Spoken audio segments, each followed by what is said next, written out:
Ayan, kinakat ko muna yung pork. Gagawa kami ng pork steak. Natin siya sa oyster sauce and soy sauce. Ayan, soy sauce. Lagyan ko din siya ng 3 pirasong kalamansi.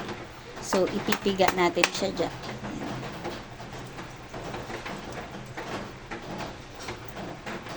Then, garlic. Then, konting mekos-mekos lang yan, mga mi. Ayan, hanggang sa ma-absorb niya yung soy sauce. O, siguro kulang pa ng konting soy sauce. Ayan. So, mekos-mekos lang muna, mga mi. Ayan. Then, ibabad ko siya mga 30 minutes. After 30 minutes, saka ko na siya gagawin. Okay? Mga mi, nakalimutan ko pala lagyan ng pepper. Kaya, ayan, lalagyan ko muna ng konting pepper.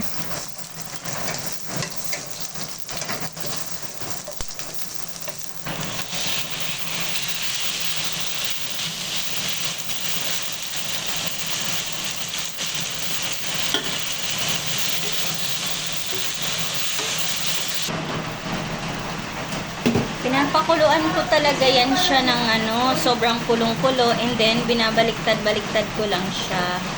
Ayan. Ayan. Then kulo ulit hanggang sa medyo matuyot na siya. At dahil malapit na siyang maluto, ayan, ilalagay ko naman ngayon ang onions. Okay, so ready for lunch na, mga guys. Tara na, kain na tayo. Ay, wait. Lulutuan ko pa pala ang aking anak ng ulam dahil hindi siya kumakain ng karne. Okay, guys. Bye for now. Tara na, kain na tayo.